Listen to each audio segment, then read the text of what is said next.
Amados irmãos e irmãs, amada igreja, mais uma vez, motivo de muita alegria, muita satisfação poder estar aqui com todos, trazendo mais um estudo da palavra.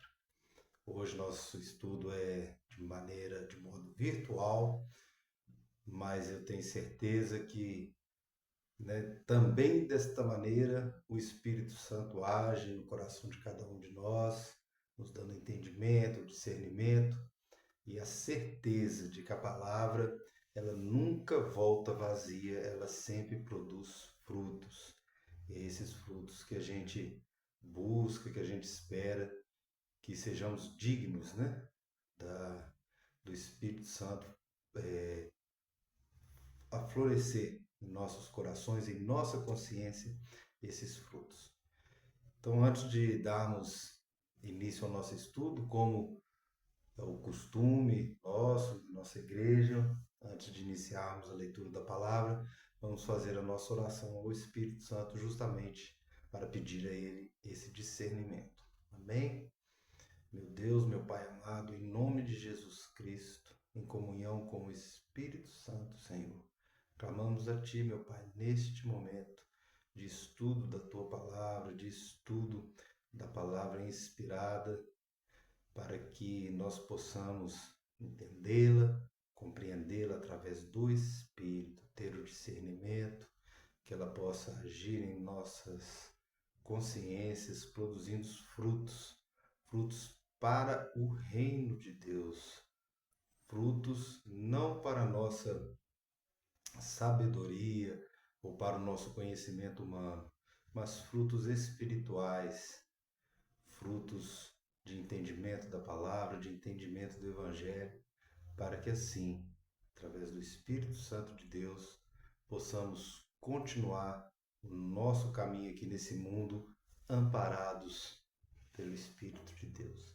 É a oração que te fazemos, Senhor, em nome de Jesus. Amém. Então, amada igreja, hoje no nosso estudo, nós vamos finalizar, a carta de Judas, a epístola de Judas. Judas aí,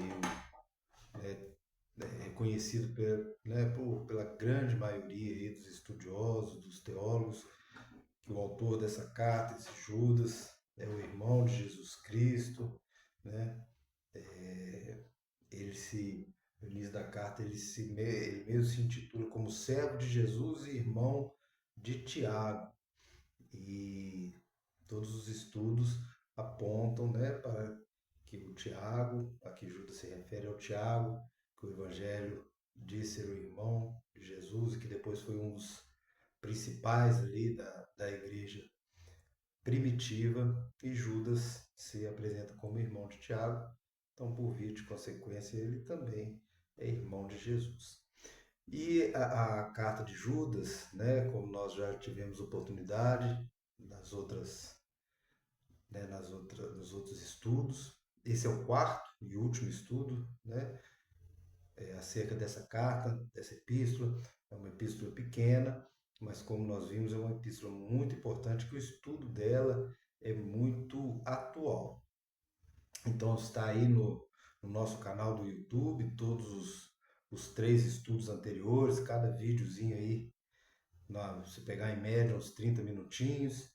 Então, mesmo os irmãos que já ouviram a pregação ou que quiserem indicar para outros irmãos, é um estudo, relativamente rápido, breve, em 4 vídeos. Esse vai ser o quarto, vai estar completando aí o quarto vídeo, mas que traz um ensinamento muito importante, porque, como nós vimos, Judas, em sua carta, ele está a todo tempo batalhando, lutando ali para que a igreja primitiva, aquela igreja que estava se formando ali, pouco tempo após a ressurreição de Cristo, ela pudesse enfrentar, os falsos pastores, os falsos mestres, aqueles sofistas, aquelas pessoas que estavam levando ensinamentos, ideias, dogmas equivocados e que estavam acabando por desviar ali os irmãos do ensino verdadeiro de Jesus, do evangelho verdadeiro.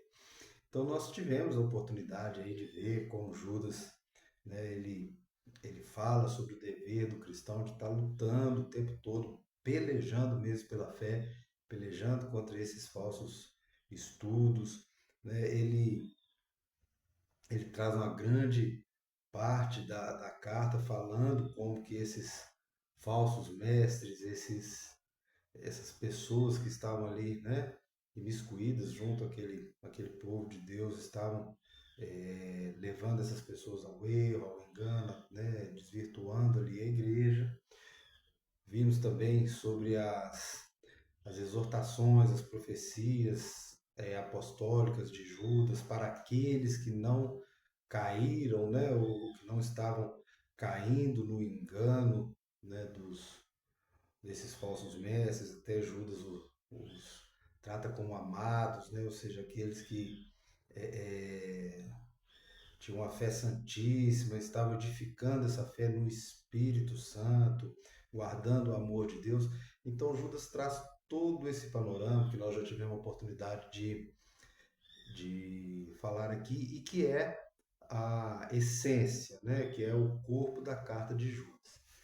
E eu deixei para esse último estudo nosso, é uma conclusão mesmo, fechando essa carta de Judas, e que eu poderia ter feito na outra, no outro estudo, mas talvez estenderia além do necessário o estudo, poderia ficar um estudo mais cansativo, maior. E quando eu fiz a estrutura para a gente estar estudando essa carta, eu achei interessante, né? Mesmo porque na nossa Bíblia ela veio separada, eu falei, então vamos fazer uma pregação sobre essa finalização, essa conclusão da carta de Judas, e durante o estudo eu vi realmente que foi desejo do Espírito Santo, porque é um fechamento muito interessante, muito importante, que eu tenho certeza que vai trazer, além do ensinamento, vai trazer bons frutos aí para a nossa igreja. Amém? Então, nós vamos estar fechando com os versículos 24 e 25, né, que eu vou fazer a leitura. E o título na nossa Bíblia, a Bíblia que a gente usa, a maior parte de nós lá na nossa igreja, traz o título A Doxologia. Então, vamos lá, a Doxologia de Judas, versículos 24 e 25. Ora, aquele que é poderoso para vos guardar de tropeços e para vos apresentar com exultação, imaculados diante da sua glória, ao único Deus, nosso Salvador, mediante Jesus Cristo, Senhor nosso, glória, majestade, império e soberania, antes de todas as eras, e agora e por todos os séculos. Amém. Então essa é a doxologia de Judas. Então, antes da gente falar um pouquinho sobre esses dois versículos, eu achei importante trazer aqui o que seria doxologia, né? Porque muitas vezes a pessoa pode pegar a Bíblia, está lendo ali, fala doxologia e não sabe o que seria doxologia. Então, doxologia é uma palavra que tem a sua raiz no grego, né? E ela é proveniente de duas palavras, doxo e logos. Logos vira logia, mas é logos. Doxo e logos. Logos é palavra, doxo, glória. Então, doxologia seria o quê? Uma palavra de glória, uma palavra de louvor, uma palavra de adoração, de saudação. Então, quando a gente estuda o Evangelho, principalmente, e que nos finais das cartas, então Judas fez a sua doxologia, Paulo também faz, apesar de não trazer a nomenclatura, mas sempre aos finais de sua carta, quando ele dá glória a Deus Pai, no amor de Jesus e no Espírito Santo, são formas de doxologia, né? Ou seja, é uma palavra final para glorificar, para exaltar, para dignificar mesmo o nosso Senhor, usando a palavra doxologia para o sentido bíblico, né? Então, essa parte final aqui da carta de Judas é uma palavra de glória, de adoração, de louvor a Deus e a Jesus Cristo. E Judas o faz em 2 versículos, e onde a gente extrai o quão foi importante essa carta de Judas e como ele finaliza a carta, trazendo a palavra de honra, trazendo a palavra de glória, mas linkando, correlacionando com o que ele tinha acabado de escrever, com as exortações, com os ensinamentos que ele estava levando para a igreja primitiva, a qual ele escreveu a carta. Então, o primeiro versículo 24 né, é o ponto principal dessa doxologia de Judas, é onde ele já inicia falando: aquele que é poderoso para vos guardar de tropeços. Quem é poderoso para nos guardar de tropeços? Né? É o Espírito Santo, é Deus, é o Espírito de Jesus conosco aqui na terra. Então, por que Judas inicia a sua doxologia falando justamente sobre tropeço, sobre aquele que é capaz de guardar, né, os irmãos da igreja de tropeço? Porque Judas está naturalmente aqui fazendo uma menção à situação que aquela igreja estava vivendo e pela qual ele, né, resolveu escrever essa carta, onde a igreja estava realmente sendo confrontada com os falsos mestres, né? E Judas aqui ele está querendo trazer para os leitores dessa carta, para aqueles que estavam enfrentando essa situação, que somente através do Espírito Santo é que eles poderiam, né, evitar os tropeços. Então, Judas usa essas palavras, né? Então, ele está colocando a figura de Deus como um guardador de tropeços, mas ao mesmo tempo ele está falando que é aquele que é poderoso, né? Então, ele tá remetendo a uma imagem de um Deus que ele é poderoso para proteger mesmo, para ser como um fundamento de segurança, né? Aquele que vai estar ao lado de todos nós durante o nosso caminhar, durante a nossa trajetória aqui como cristãos, né? Como aqueles que buscam realmente a palavra. Então ele está trazendo essa expressão, mostrando para aquelas pessoas que tem, né, que Deus ele é poderoso o suficiente para guardar aquelas pessoas de qualquer tropeço. E aqui no caso, né, Judas está falando, né, como tropeço aqui, certamente ele está remetendo que as pedras de tropeço seriam aqueles ensinamentos equivocados, aqueles ensinamentos errados que os pastores estavam, né, que os falsos mestres, né, a nomenclatura que ele usa é essa de falsos mestres,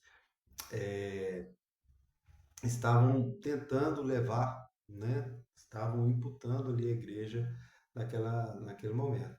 Então, ele está trazendo ali que a igreja está de tal forma sob a proteção de Deus, debaixo, né, da obra protetora de Deus, e de modo que a igreja, confiando, né, na obra santificadora ali do Espírito Santo, através da atenção à palavra de Cristo, de seus mandamentos, né, que naquela época era através do apostolado, que a igreja aos poucos ela vai sendo purificada daqueles ensinamentos ruins, daqueles ensinamentos errados, de maneira que não haverá contra a igreja, contra aquelas pessoas, qualquer acusação que lhes possa negar, né, o acesso à presença de Deus, que é o que ele fala, quando ele fala aquele que é poderoso para guardar de tropeço e para vos apresentar com exultação, imaculados diante da sua glória.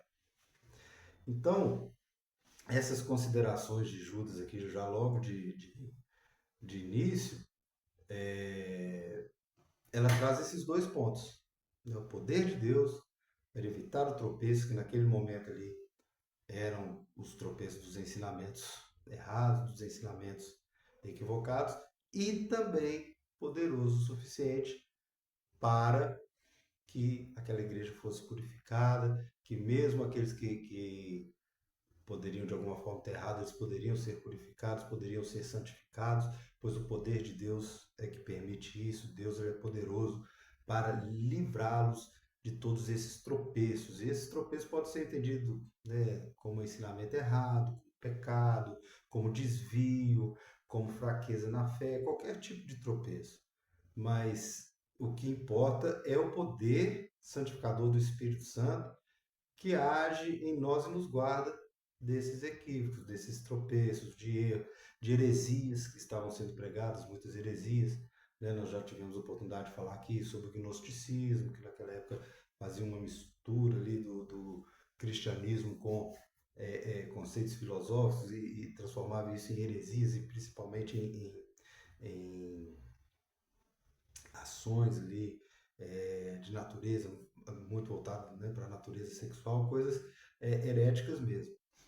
E através desse poder é que vai nos livrar desses erros e nos assegurar uma vida irrepreensível.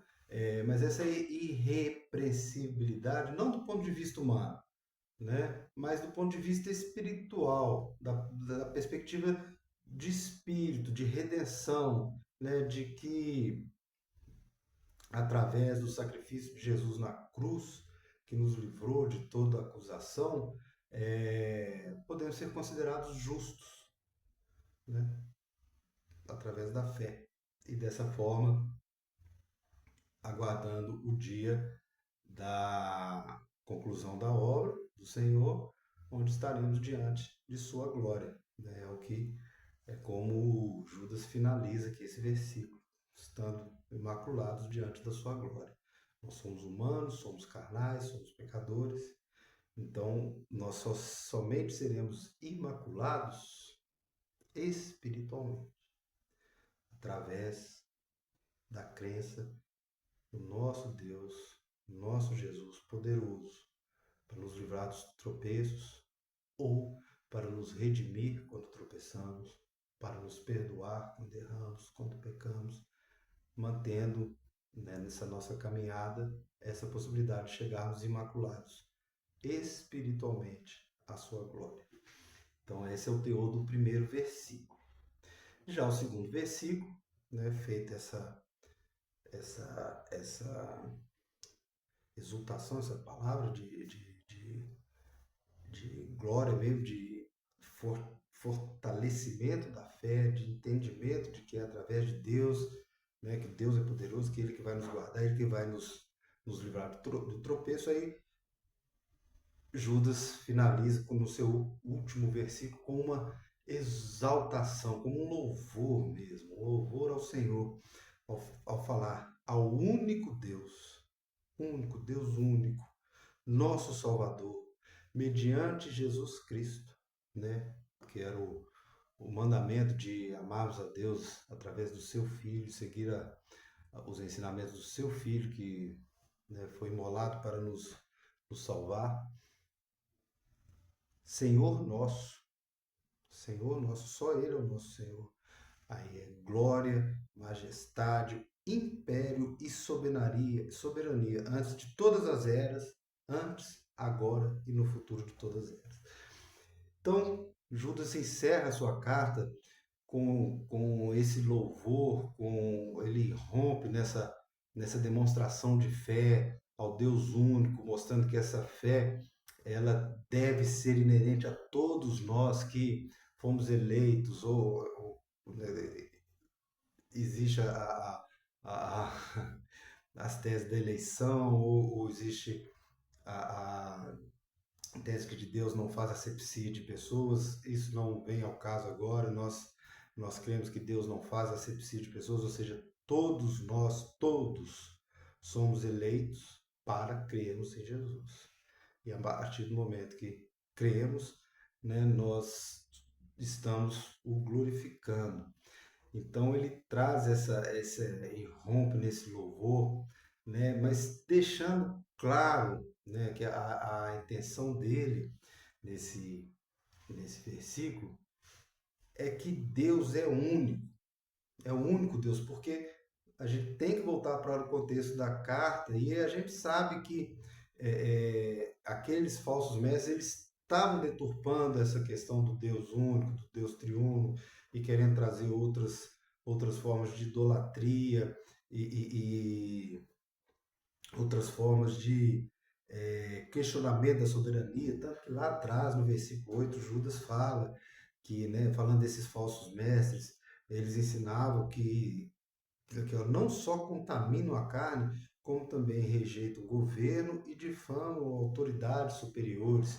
Ou seja, a autoridade superior é Jesus, ou seja, então existia realmente muita heresia, muita difamação, né? Não só a figura do Cristo, mas também a figura dos apóstolos, aqueles que estavam ministrando o evangelho. Então Judas nessa carta ele está, então a todo momento, até mesmo na saudação final, ele está fazendo uma exortação naquelas pessoas. Ele está exortando de que Deus é único e ele é o único e a salvação é só através dele, é o Deus único, nosso Salvador. Só existe salvação através de Cristo, mediante Jesus Cristo, como Judas coloca aqui na carta.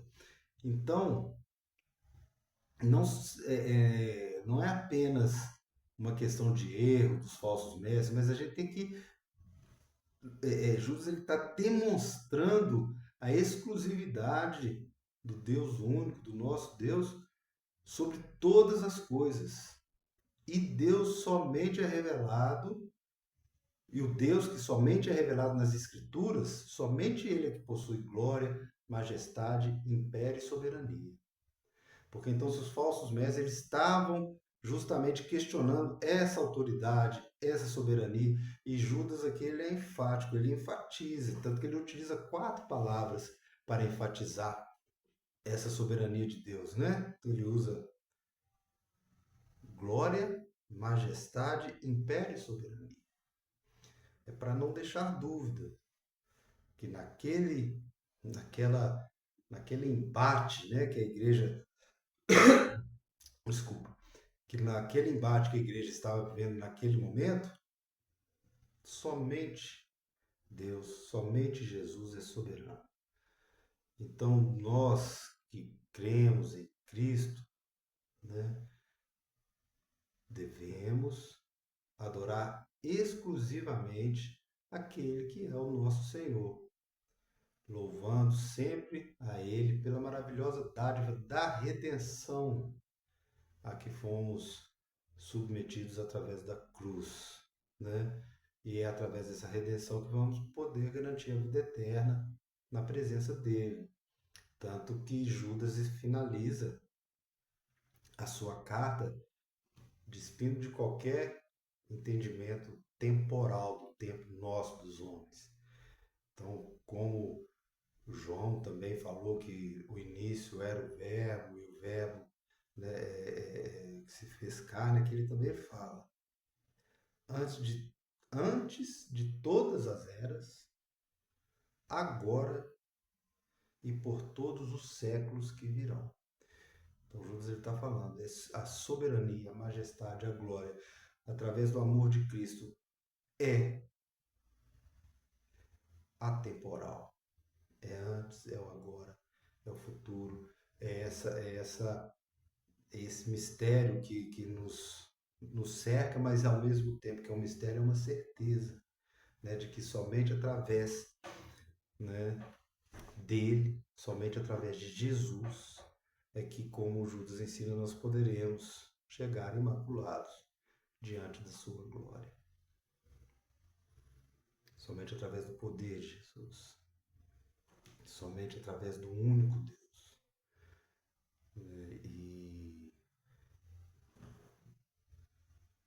E Judas ele está escrevendo aqui para aqueles embates da igreja naquela época, mas que nós também sabemos que hoje, né, nós também vivemos esses embates. Nós vemos hoje a história se repetir, né, muitos falsos mestres, muitos ensinos errados. Nós estamos lidando com isso quase que diariamente, frequentemente. Então, essa carta de Judas é muito atual. Essa semana que passou, nesses últimos dias, né, nós acompanhamos aí as notícias. Vejam bem como que as coisas são complexas. De uma votação no Congresso Nacional, de uma lei, né, ou de uma derrubada de um veto em uma lei em que essa lei ela buscava, de certa forma, trazer penas, né, trazer sanções àqueles que divulgam fake news em grande escala. E a bancada evangélica no Congresso votou em sua totalidade para derrubar o veto, ou seja, a bancada evangélica votou a favor da mentira, votou a favor da fake news, votou a favor de não se penalizar quem divulga fake news, chegando ao cúmulo de dessas deputadas lá, que é cristã, né, se diz cristã, falar que a mentira sempre existiu e que a mentira é feia, mas que a gente tem que saber conviver com ela, porque ela sempre existiu. Então é isso. É esse tipo de ensino que a gente vê hoje, né, no meio cristão, no meio daqueles que deveriam seguir o Evangelho de Cristo. Nós sabemos de onde vem a mentira, quem é o pai da mentira.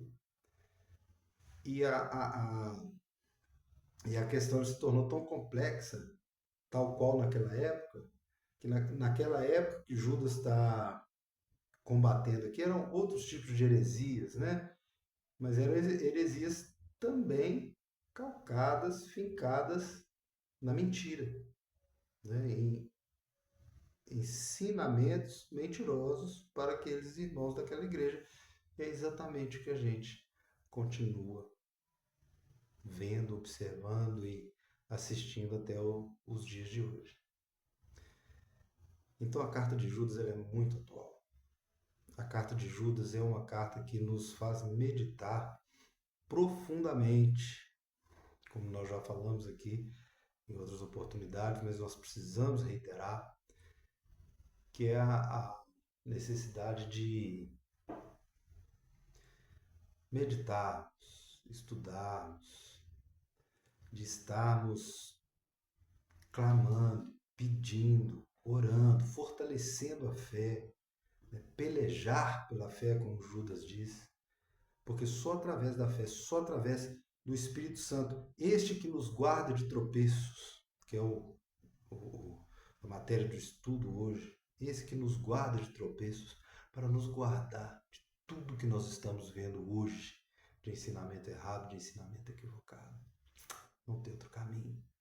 Somente através do Espírito Santo de Deus, através da fé, de crermos verdadeiramente, de confiarmos somente em Jesus. Que são as aplicações, né, que a gente traz desse texto. Eu separei duas. Uma é essa, que seria que a segurança da nossa salvação não depende dos nossos esforços, mas é do próprio Espírito Santo que está ao nosso lado. Né? Como Judas coloca, é Ele que nos guarda do tropeço, é Ele que caminha conosco, é Ele que vai nos orientar. Não é nosso esforço intelectual, nosso esforço de estudo. Não, é o esforço de buscarmos estar sempre com o Espírito Santo. É o esforço de buscarmos oração. É o esforço de pelejar pela fé. Não o esforço humano de achar que questões humanas de relacionamento, de confiar em pessoas e de idolatrar pessoas, pastores, idolatrar livros, escritores, que vai nos livrar desses tropeços. Não, somente através do Espírito Santo, somente através de Deus, de Jesus Cristo. Essa batalha nós só vencemos através do Espírito Santo de Deus. E graças a Deus, né, que mediante Jesus ele nos deixou o Espírito Santo para nos guiar e nos livrarmos desses falsos ensinos. E a segunda aplicação é de que a fonte da nossa certeza, da nossa salvação, é somente em Jesus Cristo. E ela deve nos levar a exultá-lo e glorificá-lo como nosso único Senhor. Único Senhor. Não tem livro, não tem nada escrito, não tem escritor. A própria Bíblia, ela por si só não nos salva, porque a Bíblia, se ela for interpretada de maneira errada, se ela for ver como nós vemos hoje ela sendo utilizada por pessoas com má fé, ela não nos leva à salvação. Não tem pastor, não tem apóstolo, missionário, nada. A nossa salvação está em Jesus Cristo, nosso único Senhor, o único que nos livra dos tropeços, o único que nos abre a consciência através do Espírito Santo, que caminha conosco. E ele caminha nos protegendo, não apenas lado a lado, não. Ele caminha nos dando a sua proteção, nos livrando do mal, nos livrando do tropeço. Então, essa é a doxologia, né? A palavra de glória para finalizar a Epístola de Judas, mas uma doxologia que nos faz refletir, que nos exorta, que traz um apanhado de todo o ensinamento de Judas, nos direcionando para fortalecermos na fé, através de Jesus, através do Espírito Santo, em oração, em meditação, na busca pela palavra, pelo Evangelho, para que nós possamos ficar livres dos falsos mestres que hoje estão aos borbotões, centenas de milhares. Hoje a gente abre a internet, o que a gente mais depara são com os falsos mestres, pessoas utilizando a nomenclatura de cristão, mas pregando o ódio, pregando dissensão, pregando perseguição, violência, mentira. Que Jesus tenha piedade. E aqueles que verdadeiramente creem possam estar livres desses tropeços mediante o Espírito Santo de Deus. Amém? Que Jesus Cristo abençoe poderosamente a vida e a família de cada um de nós e que essa palavra de alguma forma possa frutificar no coração e na consciência da nossa amada igreja. Um grande abraço e até a próxima.